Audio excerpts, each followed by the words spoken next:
This Smackdown was the go-home episode for SummerSlam, so I guess we've got to go home.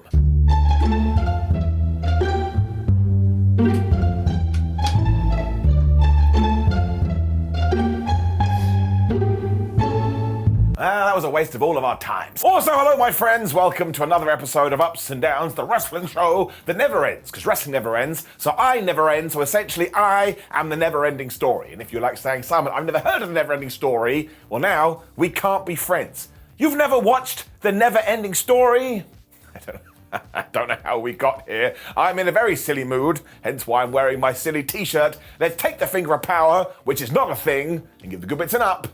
The bad bits are down. Wonderfully too, the first thing we got on this week's Smackdown was the arrival of LA Knight. And you know the deal. Everybody went crazy, although I fell to my knees. I was like, please WWE, just push this man. I don't want to feel sad in my tum-tum because we let another organic guy go by the wayside. I mean, it's just so damn entertaining. I want to see it click. He was really good here too because he talked about the fact he is going to be in the SummerSlam Battle Royal and that there's going to be 24 other dudes in it.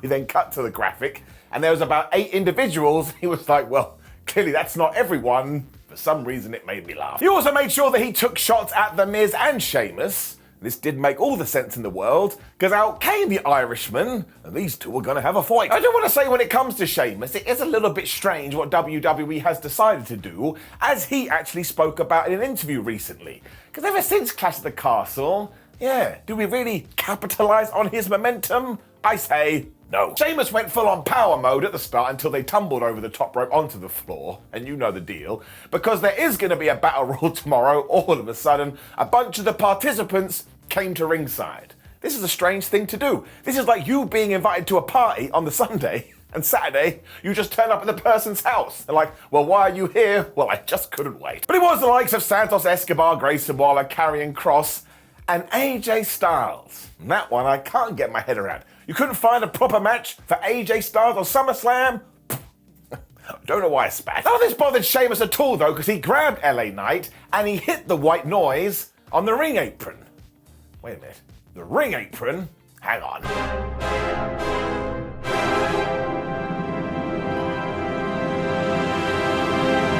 I'd been asked to figure out what the hardest part of the ring was, which was difficult for me. This wasn't my usual wrestling angle case. After weeks of investigating, I figured it out though. It was that bit in the corner. It looked pretty hard to me. Fans just continued to cheer for LA Knight during this, and they even booed Sheamus till LA Knight did his big old elbow thing, which means people on the internet were going, oh my gosh, he's a bit like The Rock. Because trying to copy one of the best wrestlers ever sounds like a terrible idea. When LA went for the blunt force trauma, but instead Sheamus turned it into the Irish curse. That sounds like he got a wand out of his pants and did some magic.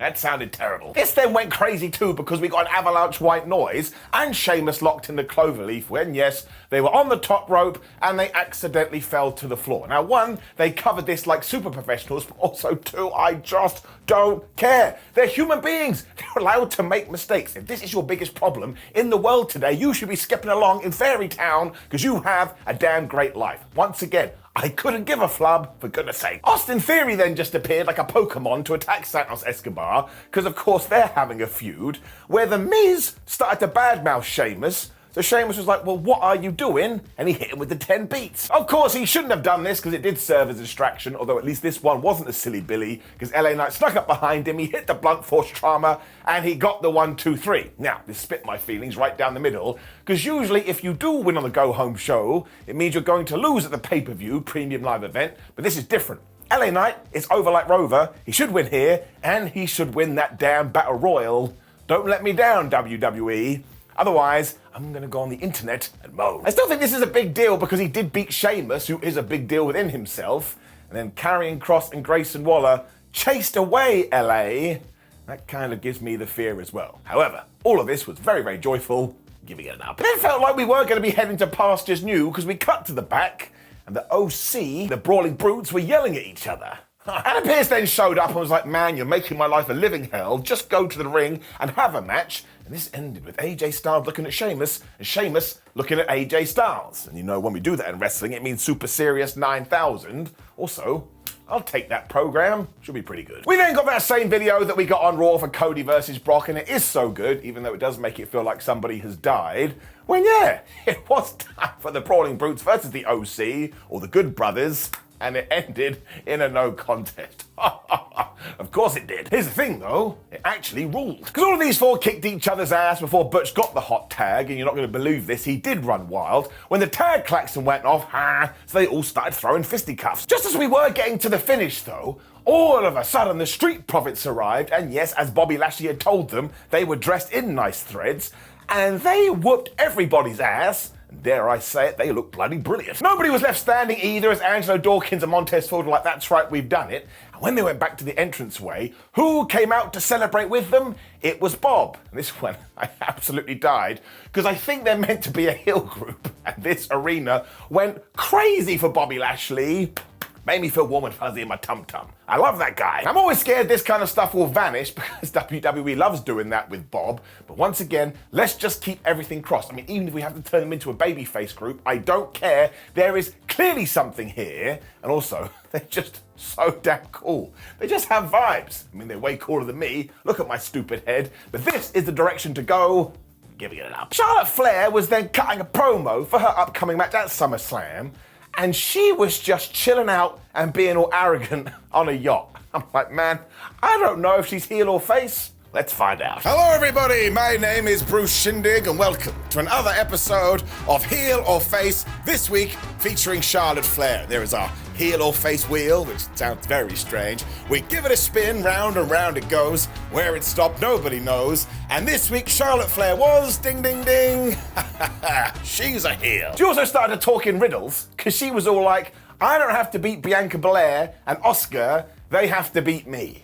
I've thought about this all morning. That's not true at all. She also promised us that she will be victorious, because of course she did. And look, the build to this has been totally squibbly wibbly, but when it comes to the match, I promise you, it's gonna be absolutely great. When Paul Heyman decided, I'm gonna hype everybody up like crazy. Because he was in the ring and said that everything that's happened recently is the last thing that Roman Reigns has wanted, but if we are gonna point the finger of blame at someone, it's gonna be at Jey Uso.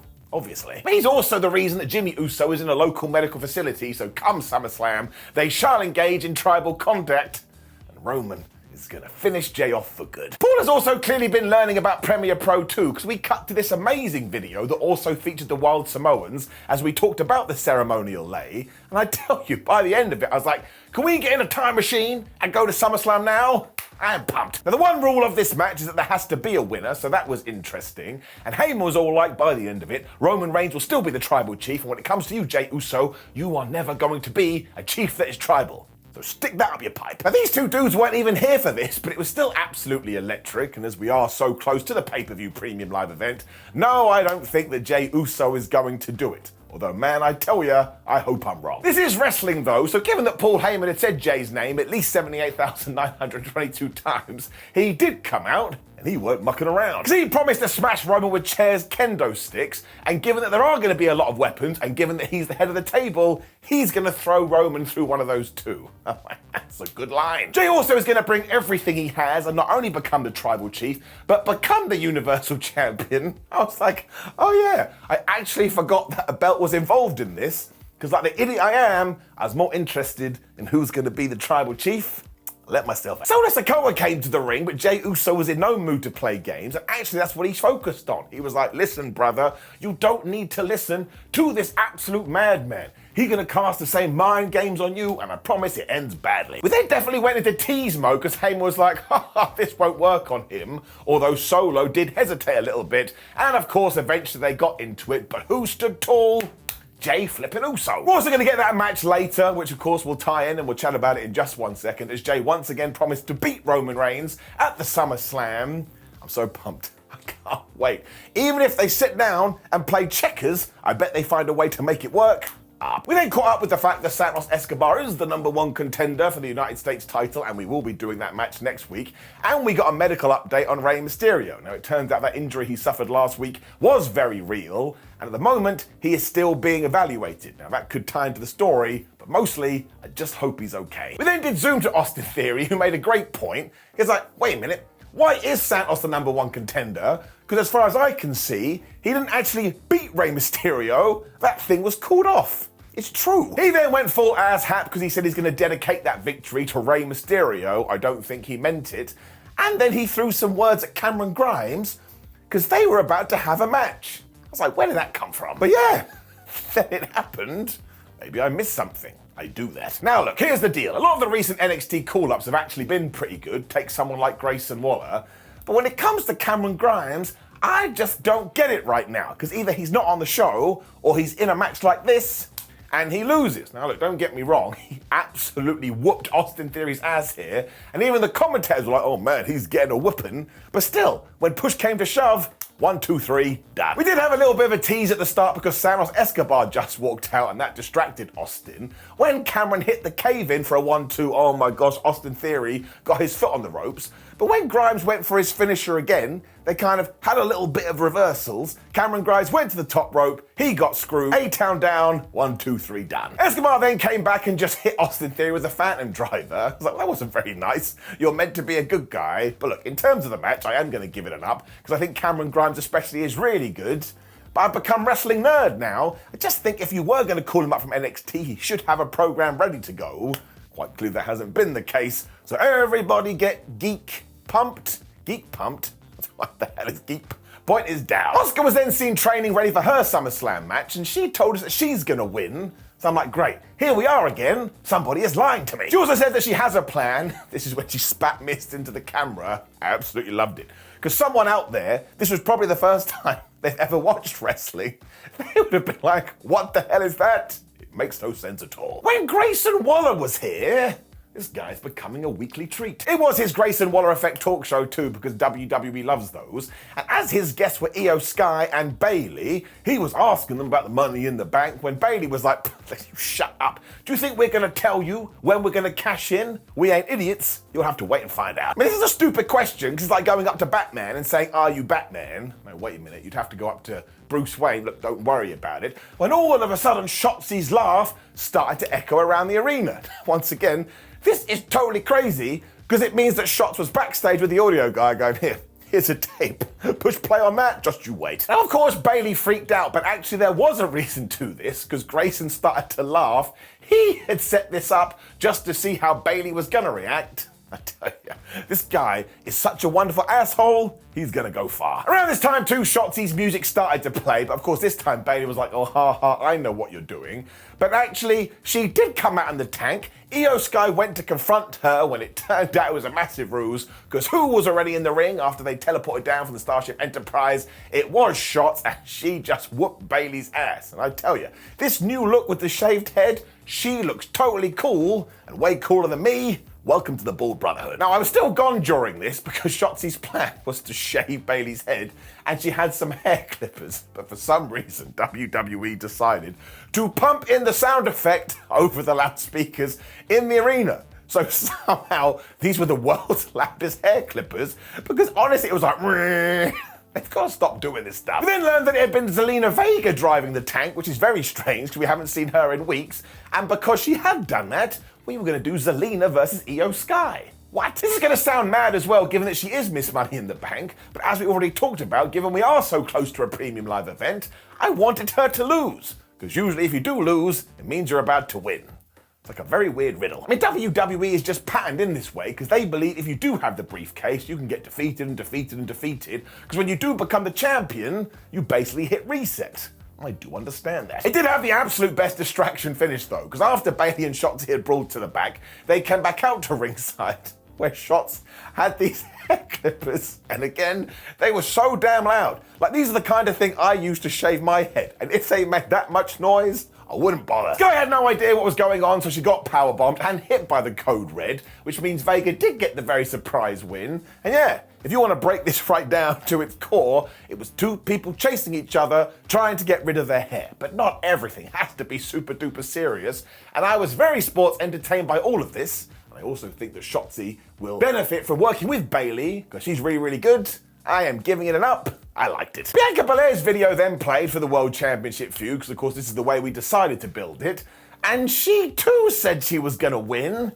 What am I meant to do? Apparently there's going to be no DQ, no counter, and no excuses. Man, I love that idea for a stipulation. Oh, it's a no excuse match. So if you do lose, you have to stand in the ring as all your other opponents just berate you. Michael Cole also told us from nowhere that in 2 weeks on Smackdown, we are going to celebrate 25 years of Edge. So something has got to be brewing there. And I have no idea what it is. Which of course brought us to our main event, which was Solo Sikoa versus Jey Uso. And yes, do not forget, who did Solo take on before WrestleMania? It was Cody Rhodes. So do I think we're planting seeds? You bet your ass. Early on, Solo totally killed his brother too, so that broke my heart. When Jey was like, wait a minute, what's the sponsor of 2023 wrestling? Oh, that's right, it's a dive. And he smashed Solo so hard, they went into Al on the announce table. Poor Al. When we did come back from the break though, Solo was just magically in control. So as ever, I suppose we're going to have to make it up for ourselves. So I'm going to guess that Sikoa reminded Jey that when they were kids, they used to play Mario Kart. And as Jey Uso stared off into the distance, was like, oh man, I used to love playing as Dry Bones. All of a sudden, Sikoa attacked him. That's where we got what we did. Good. Solo also applied the dreaded nerve hold, and I like to think Jey was going, oh man, ow, you're really hurting my nerves, when he also hit a bunch of Samoan drops. I did my research. This checks out. He is Samoan. Even when Jey came back with punches, Solo just absolutely wrecked him. And when he went for a crossbody, once again, Sikoa was on top. So this was a bit like Cameron Grimes versus Austin Theory. No matter what Jey tried to do, he was snapped in half. He also got the spinning Solo, so I was like, oh my gosh, maybe they are going to do it. But when he went for the spike, Jey Uso got out of the way, he hit a super kick, he then got hit with a kick that was super. When he came back with the spear, wink, wink, nudge, nudge, he went to the top rope, he hit the big splash, and he got the 1, 2, 3. That was the fastest ending ever. Sikoa wasn't happy, obviously, so he went and got a chair, but it's all about Jey right now, so he stole this off him. He whooped his ass, which means when Smackdown went off air, who was standing tall? It was Repo Man. Imagine it was. He just pops up, oh, I'm here. It was, of course, Jey Uso. So I thought this was absolutely perfect. I mean, he's going to lose, but it was still perfect, and once again, I'm so excited for SummerSlam. It is but a few hours away, and of course I'm going to tune in. I mean, who the hell wouldn't? It is getting it up. Which brought us to the end of the Go Home episode of SmackDown, and it's going to get an up. There was barely anything wrong with this show, and anything I have given an out to is me just nitpicking. So yeah, arrow goes that way. Now do please leave a comment below and let me know what you thought about the show. Like the video, share the video, and subscribe. Click this video right here, which is ups and downs for Raw, so you can complete the trifecta. No, that's 3. Complete the double for this week. I don't know what I'm talking about. Point is, just click it anyway. My name is Sarah for WhatCulture. Thank you very much for joining me as always. And yes, I will be back Sunday morning to up those downs for SummerSlam. Make sure you tune in. Make sure you have a good time. Know that I love you. Big hug. See you soon.